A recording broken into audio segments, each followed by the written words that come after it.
చావే ఎదురుగా అయినా అదరని ధైర్యంలా లక్ష్యం మరువక పంతం విడువక యుద్ధం గెలిచెను సైన్యంలా కార్యకర్తల త్యాగాలే మన గెలుపుకీక మార్గాలే ఏమిచ్చిన నీ గుణముని తీర్చేది లేదే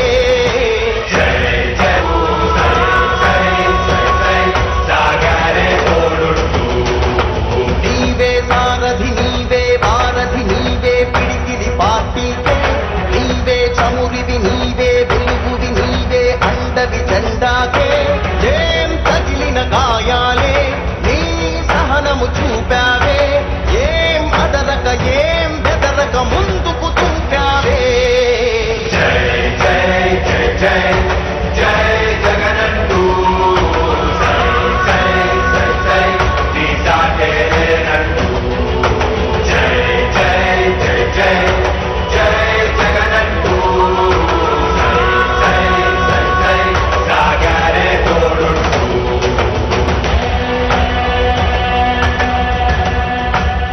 ప్రతి ఇంటి గడపని తొక్కినదే ప్రతి ఓటుని ఒడుపుగా పట్టినదే మన గుట్టుని చరితగా చెక్కినదే నువ్వేగా రాజన్న రాజ్యం తెచ్చినదే జగనన్నని రాజును చేసినదే నిరుపేదల రాతలు మార్చినదే నువ్వేగా మరిగిన నెత్తురు నీ దశలే రగిలితే నిప్పుల ఉప్పెనలే ఎదురుగా నిలబడు శత్రువులే ఎవరంట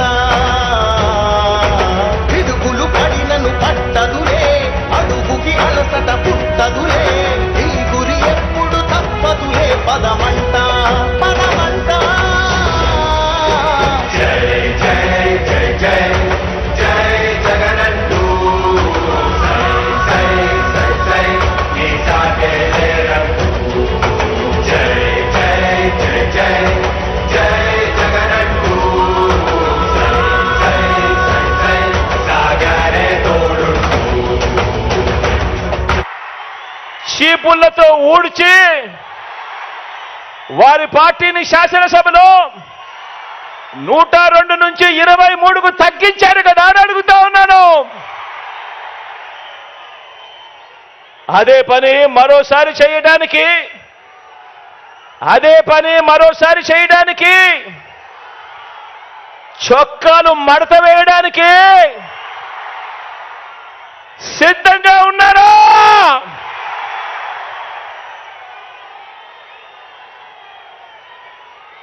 ఈ చంద్రబాబును సవాల్ చేస్తా ఉన్నాను.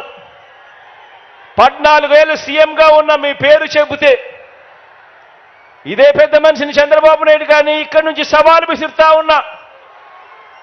14 సంవత్సరాలు ముఖ్యమంత్రిగా పరిపాలన చేశారు. 14 ఏళ్ళు సీఎంగా ఉన్న మీ పేరు చెబితే గుర్తుకొచ్చేది వెన్నుపోట్లు, మోసాలు తప్ప మీ పేరు చెబితే కనీసం ఒక్కటంటే ఒక్క మంచి స్కీమ్ అయినా గుర్తుకొస్తుందా అని అడుగుతా ఉన్నాను.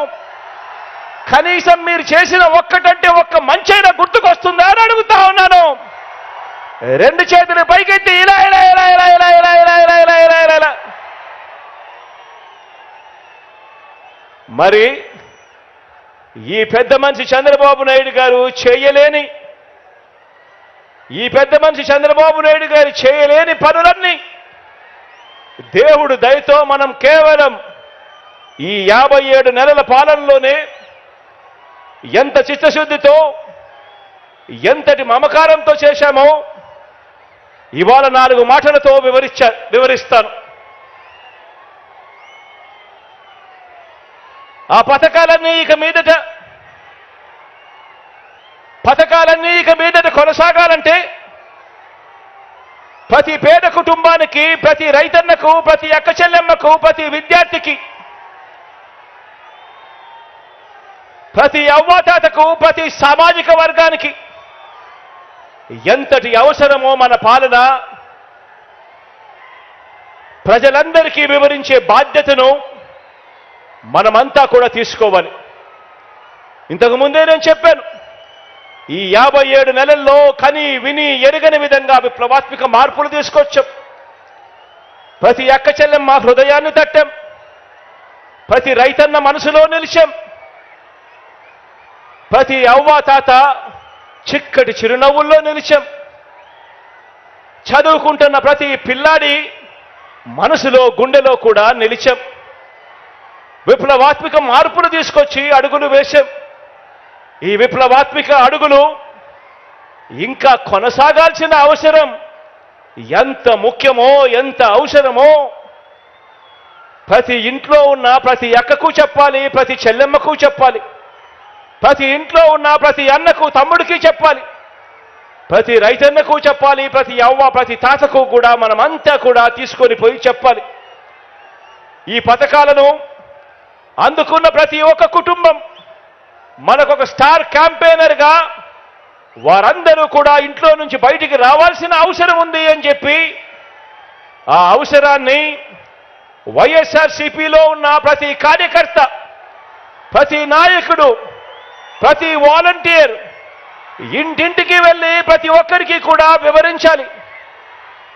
వారిని పోలింగ్ కేంద్రానికి తీసుకొచ్చి ఫ్యాన్ గుర్తు మీద ఓటు వేయించాల్సిన అవసరం గురించి ఆ ప్రతి ఇంట్లో కూడా చెప్పాల్సిన అవసరం ఉంది. మనం చేసినవి చెప్పాలి, వాటి కొనసాగింపు ఎంత అవసరమో ప్రతి ఇంట్లో కూడా వెళ్ళి చెప్పాలి. ఈరోజు నేను చెప్తా ఉన్న ప్రతి మాట కూడా జాగ్రత్తగా ఆలోచన చేసి వినమని చెప్పి కోరుతా ఉన్నాను మీ అందరితో కూడా. మనకు మన వైఎస్ఆర్సీపీకి ప్రజలు 2019లో ఒక్కసారి అధికారం ఇస్తేనే, మొదటిసారి ఛాన్స్ ఇస్తేనే రైతులకు అదనంగా ఇంతకు ముందు ఎప్పుడూ కూడా రైతన్న చూడని విధంగా ఒక రైతన్నకు రైతు భరోసా తీసుకొచ్చి ఇచ్చాం. గ్రామాలలో రైతన్నకు చేయి పట్టుకుని నడిపించే ఆర్బీకే వ్యవస్థను గ్రామ స్థాయిలోకి తీసుకొని వచ్చి రైతన్నకు తోడుగా నిలిచాం. పగటి పూటే రైతన్నకు 9 గంటల పాటు ఉచిత విద్యుత్ ఆ రైతన్నకు తన గ్రామంలోనే అందుబాటులోకి తీసుకొచ్చాం. మొట్టమొదటిసారిగా ఏ సీజన్లో నష్టం జరిగితే ఆ సీజన్ ముగిసేలోగానే రైతన్నకు ఇన్పుట్ సబ్సిడీ ఇవ్వటం మొదలెట్టింది మీ బిడ్డ ప్రభుత్వం వచ్చిన తర్వాతనే. రైతన్నలకు మొట్టమొదటిసారిగా ఎప్పుడూ జరగని విధంగా ఉచిత పంటల బీమా ఇస్తా ఉన్నది కూడా మీ బిడ్డ ముఖ్యమంత్రి అయిన తర్వాతనే. గతంలో ఎప్పుడూ కూడా ఏ రైతన్నా కూడా చూడని విప్లవాత్మక మార్పులు ఇవి. ఒక రైతన్నకు రైతు భరోసాతో రైతన్నను తోడుగా ఉంటూ ఆదుకుంటూ ఇన్ని కార్యక్రమాలన్నీ కూడా జరిగిన పరిస్థితులు కేవలం మీ బిడ్డ పాలనలోనే జరిగాయి. ఈ పథకాలన్నీ కూడా ప్రతి రైతన్నకు కొనసాగాలన్నా, రైతులను పీడించే బాబు మార్కు దళారీ వ్యవస్థ మళ్ళీ రాకూడదన్నా, అందుకోసం ప్రతి ఒక్క రైతన్న కూడా బయటికి రావాల్సిన అవసరం ఉంది. స్టార్ క్యాంపెయినర్లుగా ఆ రైతన్న ముందుకొచ్చి ఇంకో 100 మందికి చెప్పవలసిన అవసరం ఉంది అని చెప్పి ప్రతి ఇంటికి వెళ్ళి ప్రతి రైతన్నకు కూడా చెప్పమని కోరుతా ఉన్నాను. ఈరోజు విందు భోజనం పెడతా అని, బిర్యానీ పెడతా అని మోసపూరిత ఆశ చూపించి చంద్రబాబు ఇప్పుడు మనం పెడతా ఉన్న అన్నాన్ని, గిన్నెని రెండింటినీ కూడా రైతన్న దగ్గర నుంచి లాక్కోవటానికి అడుగులు వేస్తా ఉన్నాడు.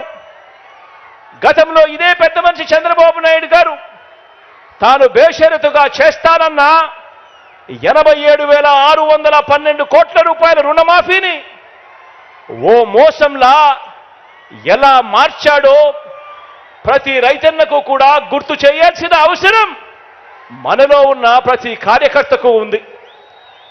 2019లో సీఎం అయిన మీ జగన్ పేరు చెబితే, మన వైఎస్ఆర్సీపీ పేరు చెబితే అక్క చెల్లెమ్మలకు గతంలో ఎప్పుడూ కూడా జరగని విధంగా ఈరోజు అక్క చెల్లెమ్మలకు ఓ అమ్మఒడి, అక్క చెల్లెమ్మలకు ఓ ఆసరా, అక్క చెల్లెమ్మలకు ఓ 0 వడ్డీ, అక్క చెల్లెమ్మలకు ఒక చేయూత, అక్క చెల్లెమ్మలకు ఒక కాపు నేస్తాం, ఒక ఈబీసీ నేస్తాం, ఒక 31 లక్షల ఇళ్ల పట్టాల పంపిణీ, 22 లక్షల ఇళ్ల నిర్మాణం వేగంగా జరుగుతా ఉన్న పరిస్థితులు.